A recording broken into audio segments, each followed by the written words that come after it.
Dridha-Anuraga, by Krishna's mercy.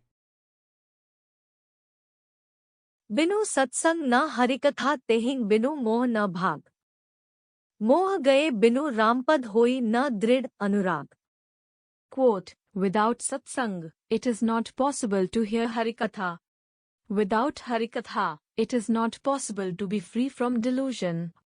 Without being freed from delusion, it is not possible to have determined devotion to the lotus feet of Shri Rama. Dohavali, 132. I'm a little confused with this idea of a chain reaction requirement for devotion to the Supreme Personality of Godhead. In the case of the teachings of Goswami Tulsidas, let us focus on worship of Shri Rama, who is the husband of Sita Devi. We hear that removing moha is a requirement. This is delusion. Without removing delusion, it is not possible to have faithful and steady devotion. In other words, pure bhakti will not manifest.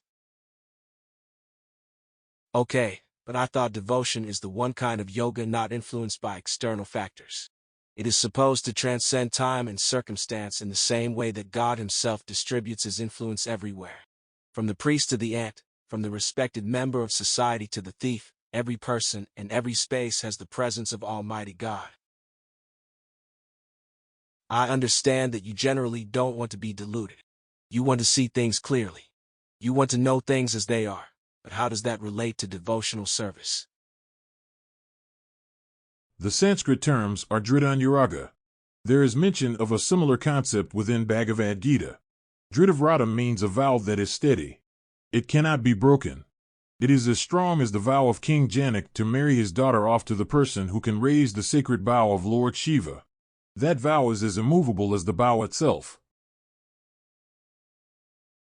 येषा त्व अंतक्ता पापन जनाना पुण्यकर्मणाम ते द्वंद्व मोहनिर्मुक्ता भजन्ते मां दृढ़व्रता.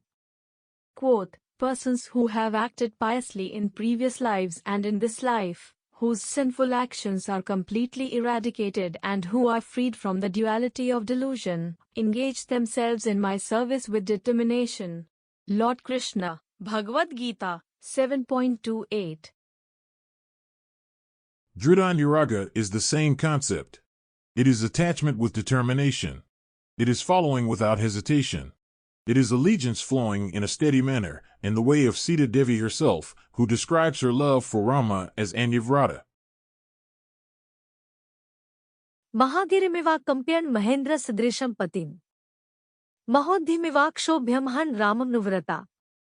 Quote, I am faithfully engaged in the service of Rama, who is as immovable as a great mountain, as great a lord as Mahendra, Indra, and who, like a great ocean, is incapable of being agitated. Sita Devi speaking to Ravana, Valmiki Ramayana, Aranyakand, 47.33. If I am still in delusion, my devotion will not be steady. This is easy to understand. In delusion, I am overcome by dualities such as attraction and aversion, like and dislike, love and hate. If I bring those dualities into my worship, the relationship is almost provisional. I will see how God responds. I will ask him for things. He will be viewed as a kind of order supplier, not much different than the online retail outlet. He is here to serve me, you see. He has everything, I have nothing. Why should I remain a beggar? If I get what I want, if my desires are fulfilled, I will return to my delusion. I might come back at a later time, to shop at the store again, but there is not much long-term benefit. If I don't get what I want, if Rama fails to come through for me, I will consider turning elsewhere. Perhaps a different worshipable object or a different path in life. The irony is that it is the very Dridha-Anuraga that will fulfill all desires. With every desire there is a certain taste associated with the outcome. That taste is also within delusion, but in the pure form it is transcendental. The pure form of that taste is only available in pure devotion, since that devotion aligns with Dharma. अन्ये त्वेवं जानन्त श्रुत्वान्येभ्य उपास्ते तेपि चातितं तेव मृत्यु श्रुति प्रायणा. Quote, again there are those who, although not conversant in spiritual knowledge, begin to worship the Supreme Person upon hearing about him from others. Because of their tendency to hear from authorities, they also transcend the path of birth and death. Lord Krishna, Bhagavad-gita, 13.26. We can remove moha through good association, through proper instruction, through deliberation, contemplation, and implementation aligning with protocols within the field of play. Unlike the scientific laboratory, we are not limited in the area to run our experiments. The entire life experience is our field of play, since we are spirit soul within the kshetra of the material world. यावत् संजायते किंचित सत्वं स्थावर जंगमम् क्षेत्र क्षेत्रज्ञ संयोगात् तद्विद्धि भरतर्षभ. Quote, O chief of the Bharatas, whatever you see in existence, both moving and unmoving, is only the combination of the field of activities and the knower of the field. Lord Krishna, Bhagavad-gita, 13.27.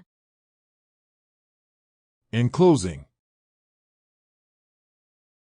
when devotional path to choose, an entire field can use, which having knower and inside, knowing all over which to preside, such that from first hearing, towards perfection nearing, when with determination bound, steady devotion found,